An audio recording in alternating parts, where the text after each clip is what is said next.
Hello, kids. This is Cascade, and we're going to start episode 3 of What Remains of Edith Finch.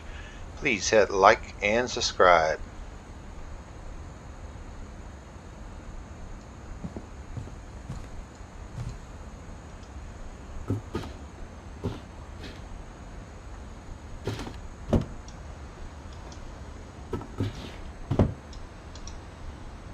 Molly's gerbil had a tiny bedroom with its own even tinier gerbil cage.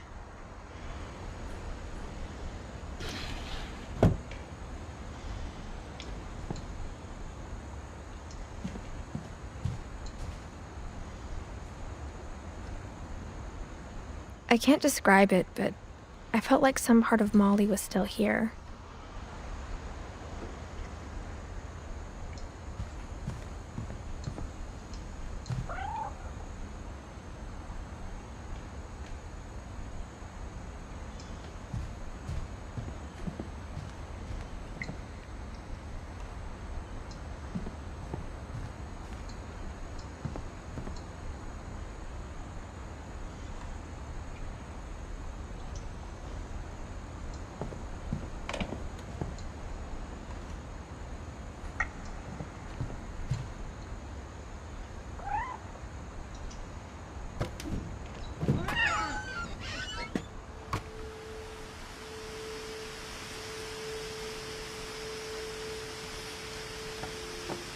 This will be obvious later, but my mom never told me any of these stories.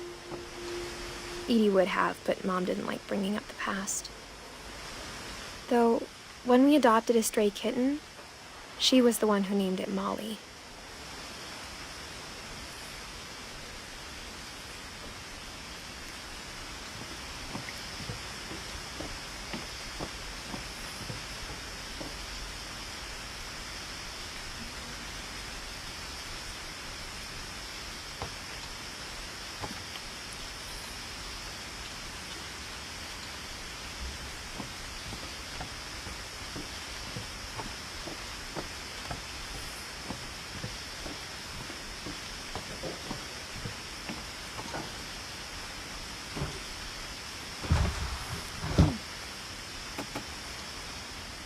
I spent a lot of time in Great-Grandma Edie's room.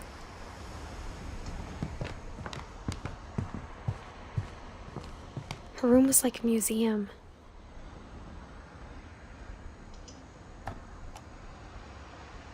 For 500 years, the Finches have been famous throughout Norway for their fortune and misfortune. Odin Finch buries the latest victims of the family curse, his wife Ingeborg and their newborn son, Johan. On January 7th, 1937, he set sail with his family and his house, hoping to leave the curse behind. But 40-foot waves off the coast of Washington send the house and Odin to the bottom of the sea. Odin's daughter Edie, with husband Sven and baby Molly, step ashore on their new home, Orcas Island. Odin Finch is the first to be buried in the new family cemetery. His daughter Edie is already dreaming of a new Finch house.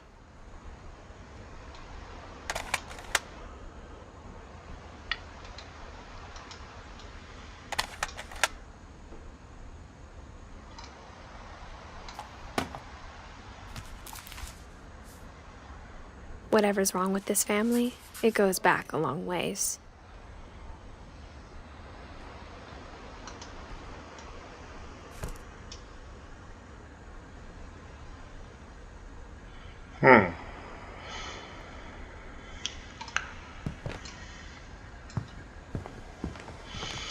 Interesting story.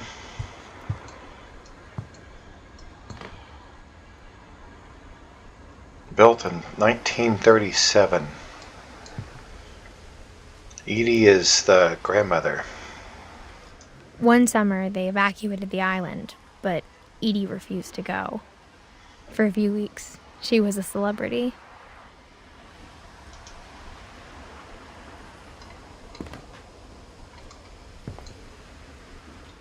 I hadn't thought of myself as Edith Jr. for a long, long time.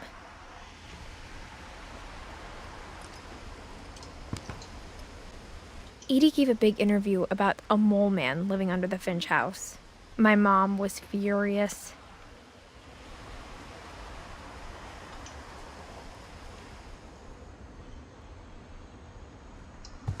When Edie told people Sven was killed by a dragon, she could also have said he was building a dragon-shaped slide that collapsed.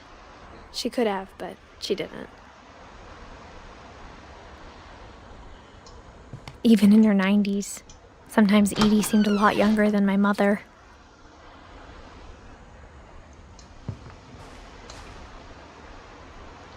The only trace Grandpa Sam's first wife, Kay, left on the house was the pink bathroom. It was a pretty big trace.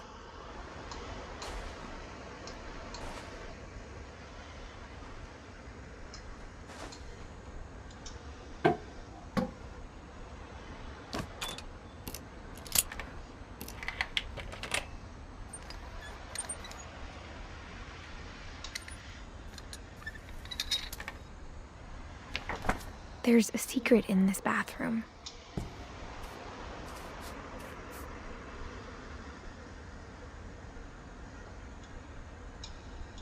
It's in the last place you would look.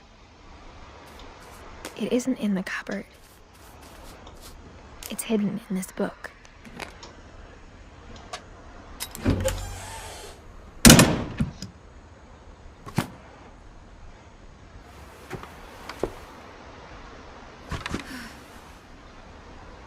Sven gave Sam an old camera he'd refurbished. He never put it down.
I knew Grandpa Sam had a twin.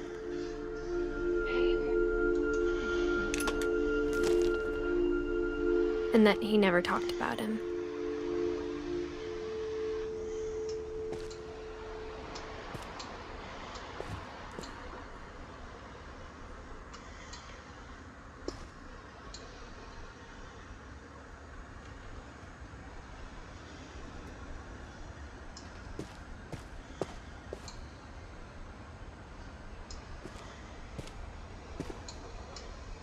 I guess my grandpa didn't like history any more than my mom did.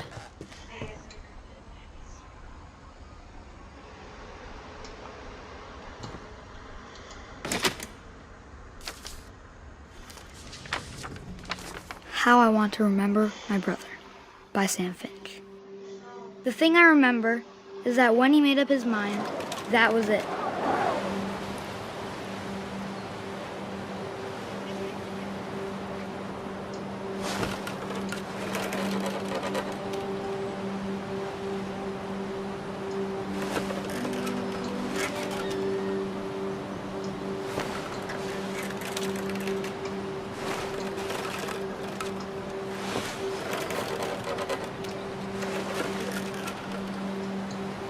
My brother said he'd die before he ate another mushroom. And he did.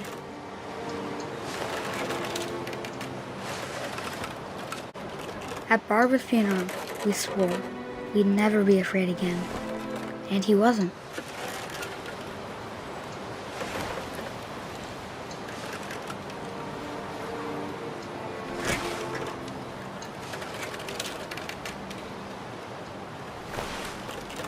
I think Calvin always wanted to fly. Calvin, dinner's ready. Coming!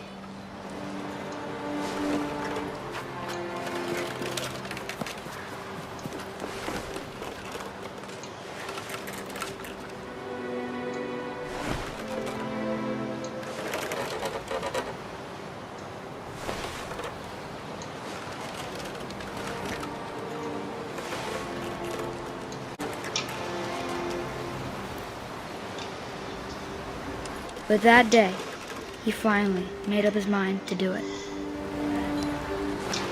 I told him going around was impossible. Maybe if I hadn't said that, I'm not gonna tell you again. maybe if the wind hadn't picked up, then maybe he'd still be here. But I doubt it. I think he'd already made up his mind. That's what I want to remember about my brother.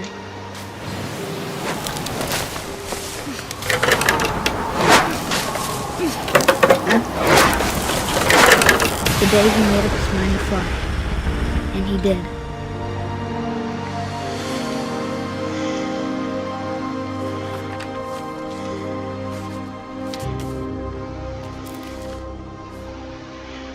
Calvin's story felt strangely familiar. When I was younger, I remember trying to do the exact same thing.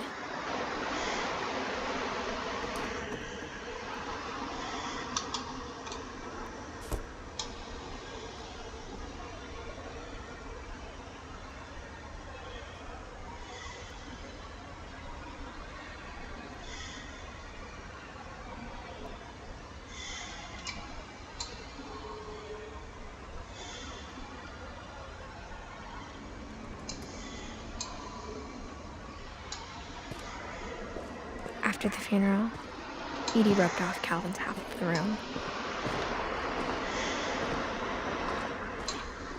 Mom said Grandpa Sam enlisted at 18 and never set foot in the room again.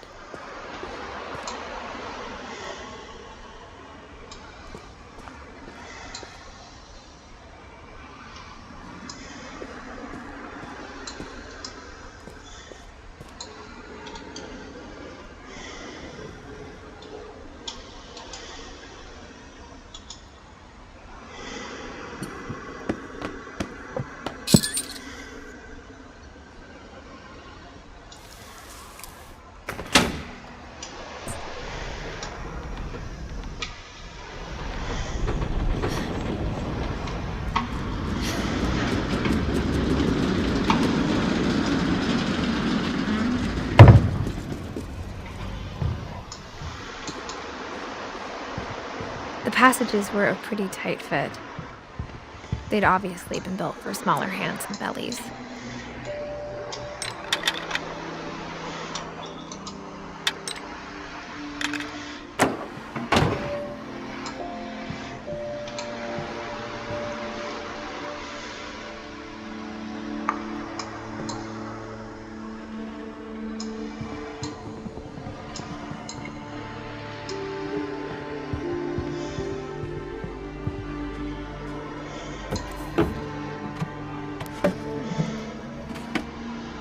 Growing up, I always thought of Barbra as a child star.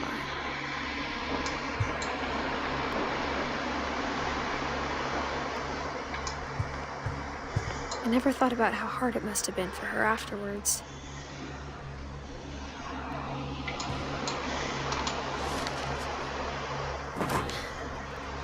Of all the stories people wrote about Barbra's death, I'm surprised Edie saved this one.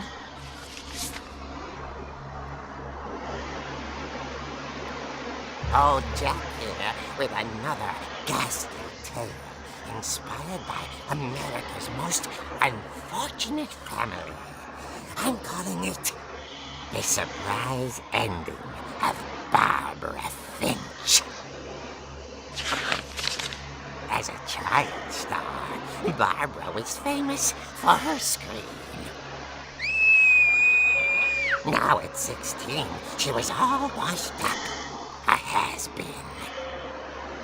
But in a lucky break, she'd been asked to perform her signature scream at a local convention for monster movie fans. It was just the boost her career needed. Unfortunately, her scream hadn't aged well.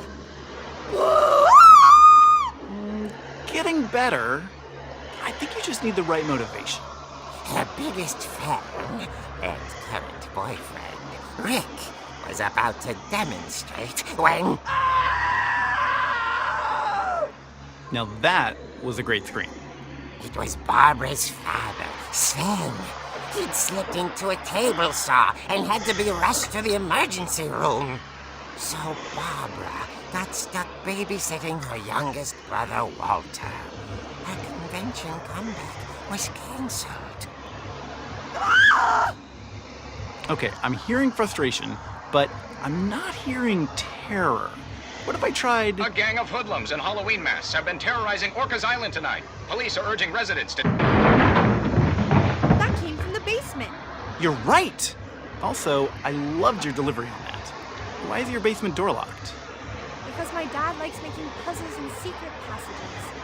There's a key hidden in the music box. The secret is to keep winding and winding until finally the key pops out. Thanks, babe. I'll be back in a sec.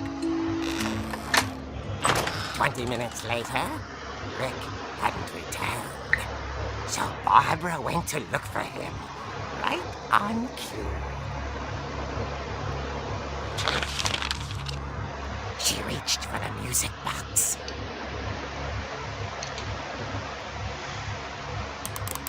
And as she wound the key, she listened for Rick, but the house was silent.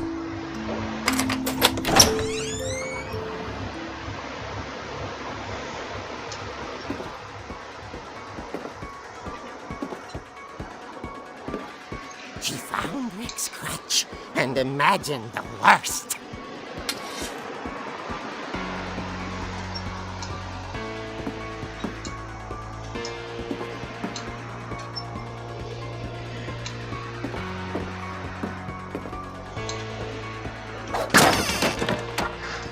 The gang's leader is the infamous Hookman killer, Dr. Carl Hamill, who impaled and then ate his family 10 years ago tonight.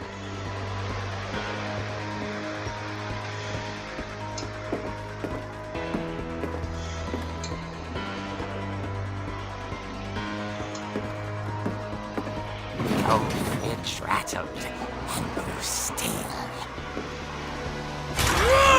Oh dear! Rick? Barb, relax. I was just trying to scare you to help you find your scream. Well, I'm not scared, Rick. I'm furious. Then act furious. All I'm getting from you now is that you're hurt and confused and you're... She threw him out, but she kept a little something to remember him by. Barb, have you seen my other crutch? And she was still holding it when she fell asleep watching the late picture show. Hours later... Barbara! Walter, what's going on up there? Ah! Okay, I'm coming up, but if this is a trick, you're dead, Walter.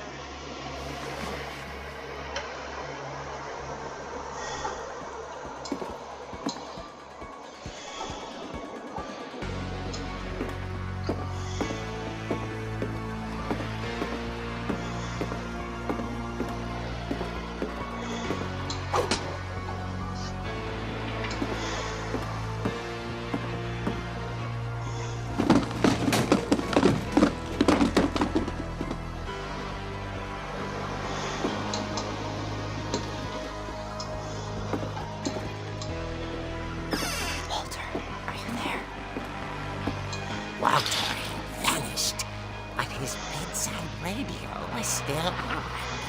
Orcas Island police describe the man as 6 feet tall, with a steel hook for a hand. Residents are urged to lock all doors and windows and notify the police of any suspicious activity. Barbra turned, saw the hook man, and was speechless. He was quite smashing. And he couldn't get enough of Barbra. Okay, Barbara. There's gotta be another way out of here.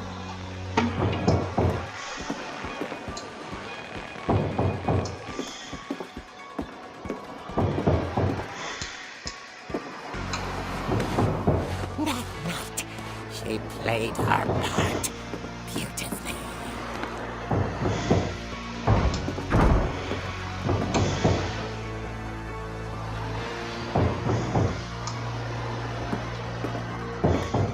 She thought about abandoning Walter, but just couldn't do it.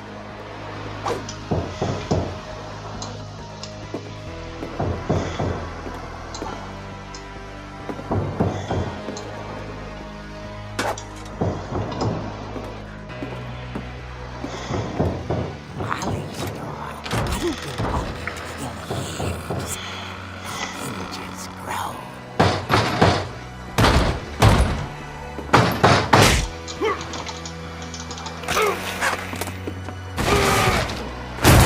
He wasn't moving, but she sensed the story might not be over yet.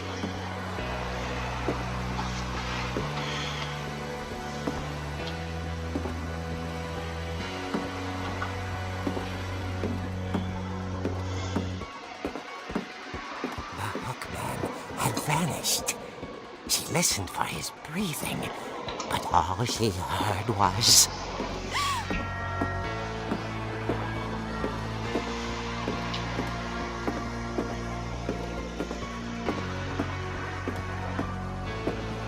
At the door, she heard whispering. It was coming from inside the house.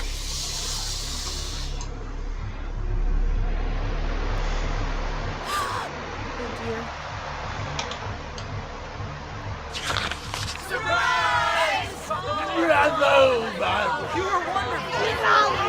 The monsters had come to surprise her. For Barbra, it was a dream come true. Then she saw what kind of monsters they were, and she realized what was about to happen. She was going to be famous. And with her final breath, Barbra Finch gave the performance of her life.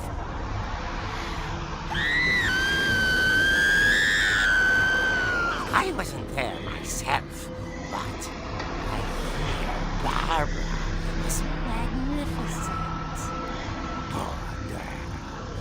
She had a taste for stardom. But unfortunately, so did her fans. Of course, the police blamed it all on poor Rick, who disappeared the same night. And little Walter, hiding under his bed the whole time. He took it all with him. But that's another story. As for Barbra, tucked inside the music box is all they ever found of her. Her ear. Now that's what I call a real eerie tale.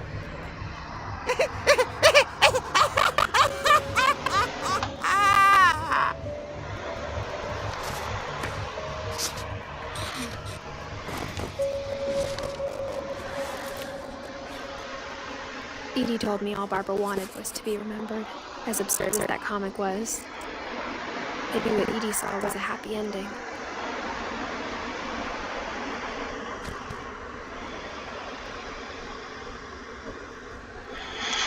Well, that's going to do it for episode 3. Pretty interesting story there. So we'll continue next time with What Remains of Edith Finch. This is Cascade signing out. Please hit like and subscribe. And until next time, I hope your day is a great one.